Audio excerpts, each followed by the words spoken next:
What's up, folks? It feels like it's been forever since I've posted a video, so I am back. I had to go out of town. It was like a family trip slash funeral situation slash seeing lots of people that I grew up with, so semi-family reunion of sorts. And then I had a friend from down there fly up here and stay with me. So it's been a whirlwind this last 2 weeks, but I am home. I am getting ready to go back into the festival vending season. I'm really cutting that down a lot this year so I can focus on bringing you more content and hopefully some more patterns coming down the pipeline. But today I wanted to give you a short little video on how I steam imperfections out of cork. Now that is a question that I get a lot. Like, how do you remove needle marks? And I have talked about this before in a past video, but it's kind of resurging again, so I thought that I would just show you on I made, oh, it's on the ground now, or not on the ground, it's right here. I made this Cornish backpack by Country Cow Designs in my backpack bash, and I had some imperfections here along this top edge, and so I'm going to show you how I fixed those imperfections using an iron, a spray bottle, and a pressing cloth. So we generally all have those on hand. It's really simple, straightforward, and nothing to be afraid of. So if at any point you are enjoying this video, please be sure to give me a thumbs up. That definitely helps me get found in the algorithm, and I appreciate all of your input. And leave me a comment, let me know what you think, and if you have any other questions, I will do my very best to answer them. So enjoy.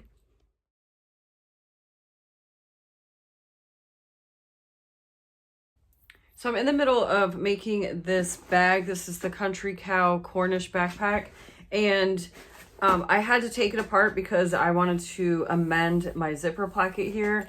And unfortunately, that required me to take the entire bag apart. So you can see I have a lot of stitch lines and holes and fold lines. And then my cork even got pretty crinkly and wrinkled up and through here from flipping the cork in and out on itself. And so I was going to show you today how I use steam and an iron, or an iron and water, to create steam, to steam out the holes and to kind of get the cork back to how it was when it started. And then another note about cork, some corks are softer than others. I have noticed specifically like the olive cork isn't as stiff as the brown cork, and the Potter's Peach and the Mustard Yellow are extremely soft corks. So it just all depends on the thickness of it, and how it will react from being crunched and pushed on when you're turning and flipping a bag and, manipulating it a lot. As you can see, my olive green cork doesn't have any marring at all on the cork. It doesn't have any marring because it wasn't crunched because it wasn't the top, but it was being manipulated, but it doesn't show it as easily. And it might also, the color variation might also come into account when it comes to that. Like, this is a much lighter color than this one. However, this cork doesn't show any at all, but that is also because it is lined with waxed canvas. So if you're going to be lining your cork, you're going to have a better chance of it not becoming crunched up. But yeah, anytime you're quilting or pushing on, maneuvering, manipulating, and crunching together, clipping for a long period of time, it will end up leaving indentions in the cork. So this is how I get those marks out. So first I'm going to be working on the inside. This is the lining of the Cornish backpack, and you can see here where the wrinkling is really bad up in this corner. So I'm going to work on that section first. And what I like to use is a misting spray bottle. I think I got this from Walmart or Lowe's, Home Depot, something like that. And it creates a fine mist instead of a traditional spray bottle, which puts out just a lot more water at once. So I like the misting water bottle. And then I just have a scrap of 100% cotton. And then for today, I'm using just my mini iron, and it's set all the way on max, but you can definitely turn it down some. I also use a full-size iron as well. This one's just easier to manipulate around these small areas. But so what I like to do is I just lay my cotton right on where I want to iron. So the cotton is dry right now. And then I mist the cotton itself. And when the iron is heated up enough, You can hear it steam. You could see the steam coming off. And I just iron it like normal. It's not anything super special. But what I've found is it kind of softens the cork, and I'm not entirely sure. I think it has something to do with the fact that it's wood, and so when wood gets wet, it swells. And so I think that it has something to do with that. But I am no scientist. But you can see it pulled a lot of those wrinkles out. And then it also steamed out the holes from where I was sewing. So here are some very obvious holes right in through here, and I'll steam those out and show you.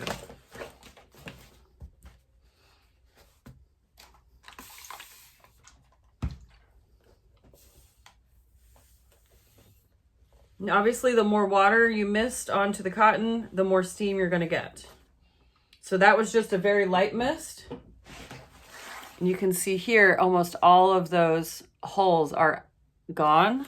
And if they aren't gone, you have to really, really be paying attention to find them. And so that's how I get any type of marring out of my cork. And that's what I do whenever I'm working on a bag that requires a lot of flipping, or if I have to go back in and fix it, excuse me, then I will just iron like so, all the way across. And I usually wait to do this until I'm done, but it's a lot easier to do these little tutorials when a bag is not completed. The caveat here too is if you're using a nylon zipper, you need to be really aware of where your actual iron is being laid, because if you touch your nylon with it, it's going to melt your teeth, and you do not want that.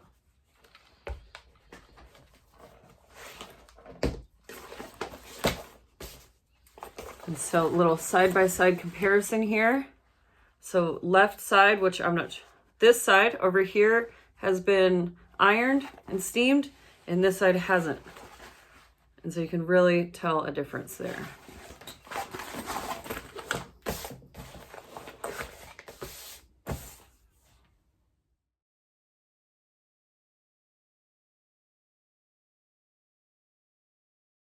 And then when you're dealing with a piece of cork or a bag that's already partially constructed and you can't take it apart, you're going to treat it the same way, but just try to make sure that it's as flat as possible, because if there's something underneath it, say you have a buckle or any sort of hardware back here, you can leave an indentation when you're ironing it. So it's just another thing to keep in mind.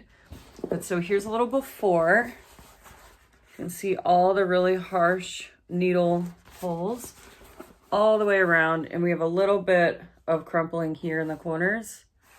And so let's give it a steam.